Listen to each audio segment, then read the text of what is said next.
Hello friends, welcome to Kiruthika's cooking. இன்றைக்கி நம்ம பார்க்க போகிற வீடியோ பொடி உருளை ரோஸ்ட் தாங்க பார்க்க போகிறோம். இந்த பொடி உருளை ரோஸ்ட் சாதாரணமாக வீட்டில் சமையலே தெரியாதவங்க கூட ஈஸியாக செஞ்சு முடிச்சிடலாம். இதோட டேஸ்ட்டும் ரொம்பவே சூப்பராக இருக்கும். இந்த பொடி உருளை ரோஸ்ட்டை சாம்பார் சாதம், தயிர் சாதம், லெமன் ரைஸ், புளியோகரை, டொமேட்டோ ரைஸ் எல்லாத்துக்குமே சூப்பரான ஒரு காம்பினேஷனாக இருக்கும். நார்மலாக செய்கிற உருளைக்கிழங்கு ரோஸ்ட்டை விட கொஞ்சம் டிஃப்ரெண்ட்டாக செஞ்சுருக்கேன். இதை நீங்களும் உங்கள் வீட்டில் ட்ரை பண்ணி பாருங்கள். பொடி உருளை ரோஸ்ட்டை குயிக்காக எப்படி செய்கிறதுன்னு பார்க்கலாம் வாங்க. வீடியோக்குள்ளே போகிறதுக்கு முன்னாடி ஒரு சின்ன ரிக்வஸ்ட், நீங்கள் நம்ம சேனலை ஃபஸ்ட் டைம் பார்க்குறீங்கன்னா வீடியோ கீழே உள்ள ரெட் கலர் சப்ஸ்கிரைப் பட்டனை ப்ரெஸ் பண்ணிக்கோங்க. கூடவே வர பெல் ஐக்கானையும் கிளிக் பண்ணிக்கோங்க. அப்போ தான் நான் போடுற வீடியோஸ் நோட்டிஃபிகேஷனாக உங்களுக்கு வரும். பொடி உருளை ரோஸ்ட் செய்கிறதுக்கு முதல்ல குக்கரில் க்ளீன் பண்ணி எடுத்து வச்சுருக்கிற 1/2 கிலோ பொடி உருளைக்கிழங்கை எடுத்திருக்கேன். இது வேக வைக்கிறதுக்கு தண்ணி சேர்த்துக்கிறேன், கூடவே உப்பையும் சேர்த்துக்கிறேன். இப்போ மூடியை போட்டு 3 விசில் விடலாம். நல்லா வெந்துடும். பொடி உருளை ரோஸ்ட்டுக்கு இப்போ மசாலாவை ரெடி பண்ணிக்கலாம். அதுக்கு ஸ்டவ் பற்ற வச்சு ஒரு கடாய் வச்சுக்கலாம். கடாய் நல்லா சூடான பிறகு 7லேருந்து 8 வரமிளகாயை சேர்த்துக்கிறேன். 2 டீஸ்பூன் அளவுக்கு தனியாவை சேர்த்துக்கிறேன். 1 டீஸ்பூன் அளவுக்கு உளுந்து, 1 டீஸ்பூன் அளவுக்கு கடலைப்பருப்பு சேர்த்துக்கிறேன். இதெல்லாம் சேர்த்து ட்ரை ரோஸ்ட் பண்ணிக்கலாம். ஸ்டவ்வை மீடியம் ஃப்ளேம்லேருந்து லோ ஃப்ளேமுக்கு மாற்றிக்கிட்டு இதை 5 நிமிஷம் ட்ரை ரோஸ்ட் பண்ணால் போதும்.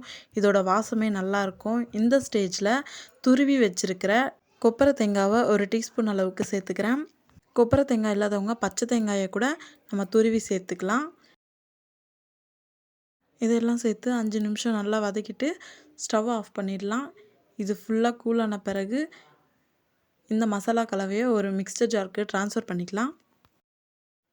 இந்த மசாலா பொருட்களை மொத்தமும் கொரகொரப்பாக இல்லாமல் நைஸாக அரைச்சி எடுத்து வந்துடலாம். இப்போ பார்த்தோம்னா பொடி உருளை ரோஸ்ட்டுக்கு தேவையான மசாலாவை ரெடி பண்ணியாச்சு. இப்போ பொடி உருளை ரோஸ்ட் எப்படி செய்கிறதுன்னு பார்க்கலாம் வாங்க. அதுக்கு முதல்ல ஸ்டவ் பற்ற வச்சு ஒரு பேன் வச்சுக்கிறேன். பேன் நல்லா சூடான பிறகு 2லேருந்து 3 குழிக்கரண்டி அளவுக்கு ஆயில் சேர்த்துருக்கேன். உருளைக்கிழங்கு ரோஸ்ட்டுக்கு கொஞ்சம் ஆயில் அதிகமாக தான் தேவைப்படும். ஆயில் நல்லா சூடான பிறகு தாளிப்புக்கு 1 டீஸ்பூன் அளவுக்கு கடுகு உளுந்தம்பருப்பு சேர்த்துக்கிறேன். கடுகு நல்லா பொரிஞ்ச பிறகு உருவி வச்சுருக்கிற ஒரு கொத்து கருவேப்பிலையை சேர்த்துக்கிறேன். பிறகு பொடிசாக கட் பண்ணி எடுத்து வச்சுருக்கிற வெங்காயம் 1 கப் அளவுக்கு சேர்த்துக்கிறேன். இதெல்லாம் சேர்ந்து நல்லா வதங்கட்டும். வெங்காயம் சீக்கிரமாக எண்ணெயில் வதங்குறதுக்கு 1 டீஸ்பூன் அளவுக்கு உப்பு சேர்த்துக்கிறேன். பிறகு 1 டீஸ்பூன் அளவுக்கு மஞ்சள் தூள் சேர்த்துக்கிறேன். பிறகு 1 டீஸ்பூன் அளவுக்கு பெருங்காயத்தூள் சேர்த்துக்கிறேன். இதெல்லாம் சேர்ந்து நல்லா வதங்கட்டும். வெங்காயம் பொன்னிறமாக வதங்கின பிறகு நம்ம வேக வச்சு தோல் உரித்து எடுத்து வச்சுருக்கிற உருளைக்கிழங்கை சேர்த்துக்கலாம். உருளைக்கிழங்கை நான் 2ஆக கட் பண்ணலை. பொடி உருளைக்கிழங்கா இருக்கிறதால முழுசாகவே சேர்த்துருக்கேன். சைஸ் கொஞ்சம் பெருசாக இருந்துச்சுன்னா 2ஆக கூட கட் பண்ணி சேர்த்துக்கலாம். உருளைக்கிழங்கை சேர்த்த பிறகு 5 நிமிஷத்துக்கு நல்லா வதக்கி விட்டுக்கலாம். பொடி உருளையை இந்த மாதிரி ரோஸ்ட் செய்கிறதால பசங்களும் ரொம்பவே விரும்பி சாப்பிடுவாங்க. இது லஞ்ச் பாக்ஸ், கேரிக்கெல்லாம் ரொம்பவே சூப்பர் காம்பினேஷனாக இருக்கும். உருளைக்கிழங்கு நல்லா வதங்கி வந்துடுச்சு. இந்த ஸ்டேஜில் நம்ம அரைச்சி வச்சுருந்த மசாலாவை இதோட சேர்த்துக்கலாம். மசாலாவில் இருக்கிற காரம் மட்டுமே தான் இருக்குது. நான் தனியாக மிளகாய்த்தூள், தனியாத்தூள்னு எதையுமே ஆட் பண்ணலை. நம்ம அரைச்ச மசாலா மொத்தமே இந்த உருளைக்கிழங்குக்கு போதுமானதாக இருக்குது. மொத்த மசாலாவையும் சேர்த்து 5 நிமிஷத்துக்கு நல்லா வதக்கலாம். நம்ம மசாலாத்தூள் மொத்தமே ட்ரை ரோஸ்ட் பண்ணி அரைச்சி சேர்த்துருக்கிறதால ரொம்ப நேரம் வதக்கணுன்ற அவசியம் இல்லை. இப்போ பார்த்தோம்னா மொத்த மசாலாவுமே உருளைக்கிழங்கு மேலே நல்லா கோட்டாகி வந்திருக்கு. நான் க்ளோஸ்அப்பில் வச்சு காமிக்கிறேன் பாருங்கள்.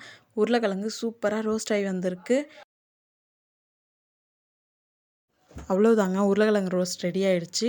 கடைசியாக பொடிசாக கட் பண்ணி வச்சுருக்கிற கொத்தமல்லியை மேலே கார்னிஷ்காக தூவி விட்டு ஸ்டவ் ஆஃப் பண்ணிடலாம்.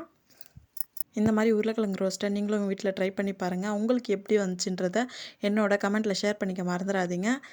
இந்த வீடியோ உங்களுக்கு பிடிச்சிருந்துச்சின்னா லைக் பண்ணுங்கள், ஷேர் பண்ணுங்கள், கமெண்ட் பண்ணுங்கள். கிருத்திகாஸ் குக்கிங்கை சப்ஸ்கிரைப் பண்ண மறந்துடாதீங்க. தேங்க்யூ.